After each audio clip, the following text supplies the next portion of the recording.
Une page de santé. Le programme national de lutte contre le sida a initié un atelier à l'attention des professionnels des médias ivoiriens. Cette session de formation avait pour but de renforcer les capacités des journalistes sur la loi VIH promulguée en 2014, la stigmatisation, la discrimination des populations vivant avec le VIH et les populations hautement vulnérables. Tout cela pour relayer les informations nouvelles sur le VIH-Sida aux populations afin d'éradiquer le fléau à l'horizon 2030. Philippe Zaboué et Doumbia Ayuba.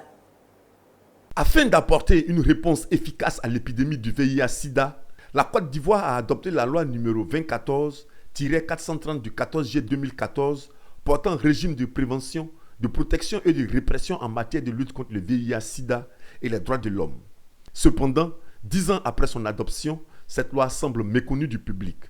D'où l'importance de cet atelier organisé par le PNLS pour inviter les journalistes à promouvoir cette loi auprès des populations. Nous avons initié cette session de formation à l'endroit des journalistes parce qu'on s'est dit qu'ils peuvent être notre porte-voix. Par eux, l'information pourrait mieux passer au sein de la population pour atteindre la population générale d'abord et maintenant atteindre la population qui est hautement vulnérable.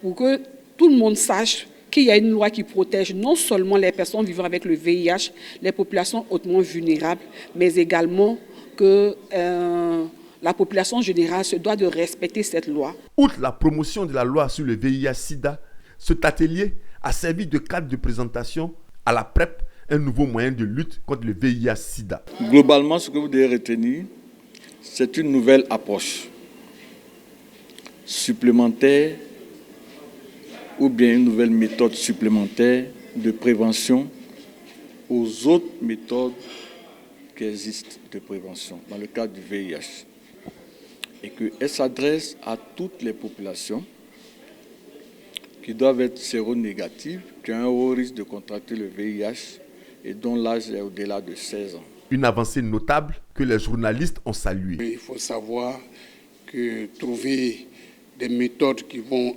arranger la population, ceux qui ne sont pas séropositifs, leur permettent déjà d'avoir des médicaments antigrippes pour pouvoir prévenir ce fléau-là. Cela va nous permettre donc de maîtriser non seulement la loi, mais aussi de savoir vraiment éviter tout ce qui concerne donc les IST. Une vingtaine de journalistes de toutes les presses ont participé à cet atelier de formation.